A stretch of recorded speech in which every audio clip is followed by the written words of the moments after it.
명태균 씨가 50만 당원 명부를 가지고 3번에 걸친 여론조사를 해서 성향 파악을 했고, 당원들의 그 성향 파악을 한 것을 가상번호로 된 당원 명부에 표기를 했고, 이 사람은 1번을 찍었어, 이 사람은 뭐 3번 유승민이야, 누가 작성했느냐, 강혜경 씨가 작성을 했고 이준석 대표에게 전달됐다. 네, 그리고 여의도 리서치라는 기관에도 전달됐다. 1차, 그러니까 11월 1일부터 2일까지는 모바일 투표를 했고요. 1월 3일부터 4일까지는 전화 투표를 했습니다. 이 전화 투표의 진행을 맡은 게 여의도 리서치입니다.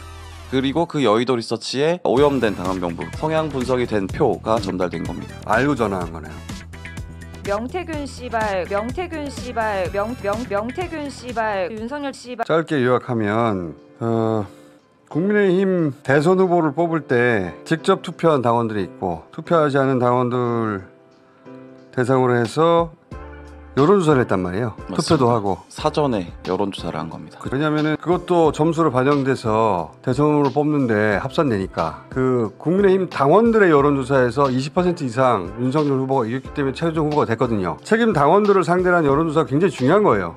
국민의힘 그 대선 후보를 뽑는 경선에서는 네. 책임 당원 투표 50%, 네. 그리고 일반 국민 여론조사 50%로 진행이 됩니다. 근데 본 경선 전에 2021년 10월 20일, 21일, 28일 세 차례에 걸쳐서 명태균 씨가 실질적으로 운영했다고 하는 미래한국연구소가 당원 명부를 획득해서 당원들을 대상으로 여론조사를 세 차례 합니다. 그렇게 한 이유를 설명을 하려면, 네. 이 어떻게 대선 후보를 뽑느냐, 국민 여론조사하고 투표를 통해서 뽑는데, 맞습니다. 투표를 직접 한 사람 말고 책임 당원 투표를 안 한 사람들한테는 ARS를 가잖아요. 그건 당원 명부를 보고 하는 거잖아요. 명태균 씨가 이거 하기 전에, 네. 예, 본선에서 이거 하기 전에 당원 명부를 확보한 다음에 그 당원 명부를 가지고 3번에 걸친 사전 여론조사를 했다는 거 아니에요. 근데 그 사전 여론조사를 해서 그 당원들의 성향을 파악한 다음에, 네. 맞죠? 네. 그 성향 파악한 것을 여기에 부었다, 들이부었다. 오염된 표본을 들이부어서 자기들에게 유리한 윤석열 후보를 지지한다고 파악된 성향을 들이부어가지고 윤석열 후보가 더 많이 나오도록 조작했다, 이런 취지 아니에요. 진짜 이게 무시무시한 기사인 건데, 야, 사실 잠을 못 잤습니다. 국민의힘 대선 후보 경선에서 시스템을 조작해서 윤석열 후보를 1위로 만들었다는 얘기예요. 그거를 지금 이준석 당시 당대표가 알고 있었던 것으로 보인다는 취지 아니에요, 이 내용이. 그러니 성향 분석표 이준석 대표에게 전달됐다. 이준석 당시 당대표도 이 사실을 알고 있었을 것으로 보인다까지 가는 거예요. 당연히 전달받았으면 알고 있지 않았을까. 이준석 의원은 당원 명부 유출 처음에 그 뉴스가 어떤 의미인지 잘 전달되지 않고 50만 명이 이르는 당원 명부가 명태균 씨에게 들어갔다. 네. 이거 가지고 왈가왈부할 때, 그때 이것은 안심번호이기 때문에, 안심번호라는 건 가상번호란 말이죠. 우리가 가지고 있는 010으로 시작되는 번호 말고, 네. 이거를 이통사가 여론조사 업체에 제공할 때 다른 가상의 번호로 바꿔버리기 때문에, 그렇죠, 누군지 특정할 수 없다. 개인정보를 가리기 위함이죠. 그렇게 안심번호이기 때문에 혹은 가상번호이기 때문에 명태균 씨가 그걸 가지고 여론조사를 세 차례 했다 한들 의미가 없다, 이렇게 말했거든요. 네. 일반적으로 그게 맞는 말이에요. 그 안심번호는 그리고 한 번밖에 못 써요. 네. 1회 여론조사하면 이때 한 번밖에 못 쓰고, 왜냐하면 표본이 그 다음에는 결과가 나올 테니까, 성향 파악이 되니까. 유효기간이 있는 겁니다. 근데 이 대선 경선 때는 유효기간이 20일이었다면서요. 네, 그래서 명태균 씨가 확보한 당원 명부에 있는 안심번호와 실제 본 경선에서 썼던 안심번호가 같다. 안심번호는 그렇게 같은 겁니다. 네. 한 사람을 예를 들어서 1111을 빵빵빵으로 가상번호로 바꿨다면 이 빵빵빵빵이 20일 동안 유지된다는 거예요. 맞습니다. 원래는 한 번 쓰고 버려야 되는데, 그 경선이라는 특수한 상황에서 네. 그게 이루어졌는데, 명태균 씨가 3번의 조사를 거쳐서 그 성향을 파악했다는 거예요. 아, 이 사람은 1번 윤석열을 찍은 사람이고, 네.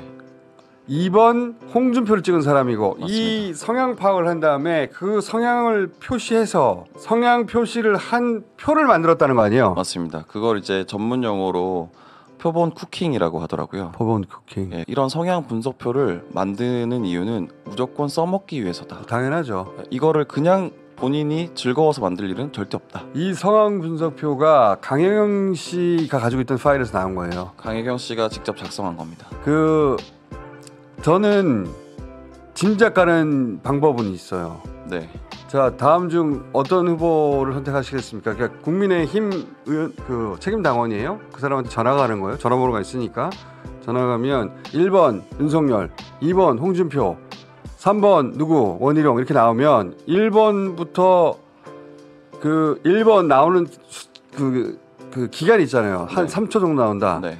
3초 듣고 전화 끊으면 1번 찍은 사람이에요. 그 다음에 2번 홍준표 시간이 6초다. 거기까지 6초 듣고 전화 끊은 사람은 홍준표인 거예요. 네. 이렇게 추정할 수 있거든요. 여론조사를 걸었는데 이 사람이 1초 만에 끊었어. 윤석열 듣자마자 눌렀어. 그럼 윤석열 지지자죠. 국민의힘 지지자 중에. 네. 그 다음에 15초 있다가 끊었어. 그러면 뭐 네 번째 등장하는 후보를 지지하는 사람입니다. 그래서 그 성향표가 나올 수 있거든요. 네.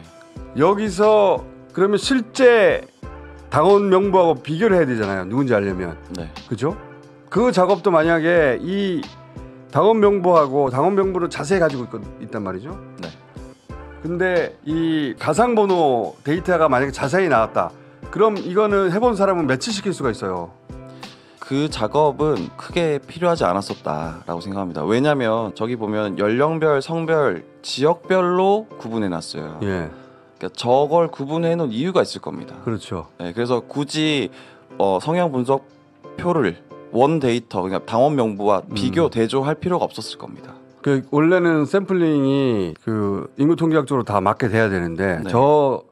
저걸 알면 성향표가 쭉 나오면 그죠? 할당을 다르게 줄 수도 있는 할당을 거고요. 다르게 줄 수 있는 것이고 네. 저걸 가지고 자기가 원하는 수치를 대략 짐작해서 만들어낼 수 있는 거예요. 그러니까 그렇죠. 윤석열 후보가 일반 여론조사에서는 이만큼 지니까 당원에서는 한 이만큼 이겨야지 네. 전체적으로 플러스해가지고 1위가 될 수 있다. 계산이 나오면 한 20 몇 프로 이기게 만들 수도 있다는 얘기예요. 충분히 가능한 일이고요. 근데 그걸 지금 했다고 지금 뉴스토마토에서는 단독을 낸 것이. 성향 분석했던 당원이 11,495명인데 이 당원들을 가장 앞순위로 전화를 돌릴 수도 있는 거고요. 그렇죠. 네, 왜냐하면 커터가 다 차기 전에 전화 받을 확률이 높아지는 거죠. 빠르게 답변을 할 수 있는 거죠. 그렇죠. 네. 훨씬 더 그것은- 중요한 게 이런 의혹 제기가 그 수사나 여러 가지 더 추가 취재를 통해서 이것도 여기까지 왔다는 얘기는 이것에 대한 제보자도 있고 뉴스토마토가 믿을 만한 제보자인 것이고 네. 그것이 한 사람이 아니라 복수로 크로스 체크돼야 뉴스토마토가 이 정도 기사를 낼 거 아닙니까? 네. 그죠? 거기까지 간 거 아니에요? 네. 근데 여기서 제일 충격적인 거는 이준석 당대표가 그 사실을 알고 있었던 것이 아닐까라는 취지로 이 기사가 쓰였어요.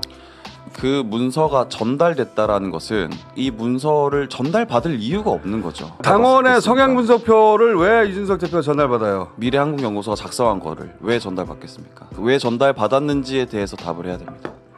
그 한 줄을 쓰기 위해서 저희가 굉장히 힘들었습니다. 우리가 보도해도 될 만큼의 취재가 이루어졌다는 거네요. 맞습니다. 그 이준석 대표가 전달했는지 어떻게 했는지 모르겠지만 그 여론조사 업체도 전달받았다. 이준석 대표는 이거에 대해서 별다른 답변을 하지 않았습니다. 지난 국민의힘 대선 경선 본경선 결과표를 한번 보시면 당원 투표에서 윤석열 후보가 21만을 받고 홍준표가 12만을 받았어요. 일반인 여론조사에서는 환산 투표수가 윤석열 12만이고 홍준표가 17만이었기 때문에 일반 여론조사로는 홍준표 후보가 앞서가는 거였단 말이죠. 그런데 당원 투표에서 더블 스코어를 받았기 때문에 그래서 역전한 거예요. 최종 결과만 봤을 때 46,177표의 차이입니다. 네. 네, 그래서 굉장히 적은 표차였다. 34만 대 30만이었으니까 저 결과가 실제 이렇게 하지 않았어도 뒤집어졌을까? 1차 모바일 투표는 K보팅으로 이뤄졌고요. 2차 전화 투표는 여의도 리서치라는 곳에서 진행을 합니다. 그래서 1차 때는 투표율이 54.59%, 그리고 2차 때는 누적 투표율이 63.89%, 그러니까 2차 투표에서는 9.3%가 투표를 한 겁니다. 당원에. 이 수를 역추산을 해보면 52,922명. 아까 홍준표 후보와 윤석열 후보의 표차보다 많은 겁니다. 다시 한번 정리하자면 명태균 씨가 50만 당원 명부를 가지고 3번에 걸친 여론조사를 해서 성향 파악을 했고 당원들의 그 성향 파악을 한 것을 가상번호로 된 당원 명부에 표기를 했고 이 사람은 1번을 찍었어. 이 사람은 뭐 3번 유승민이야. 이런 식으로 표시를 했다는 거예요. 누가 작성했느냐? 강혜경 씨가 작성을 했고 이준석 대표에게 전달됐다. 네, 그리고 여의도 리서치라는 기관에도 전달됐다. 여의도 리서치라는 곳은 당과 굉장히 밀접한 여론조사 기관입니다. 굉장히 충격적인. 예.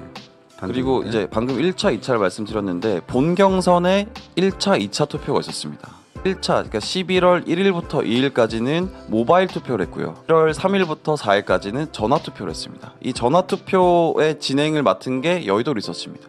그리고 그 여의도 리서치에 오염된 당원 명부, 성향 분석이 된 표가 전달된 겁니다. 알고 전화한 거네요.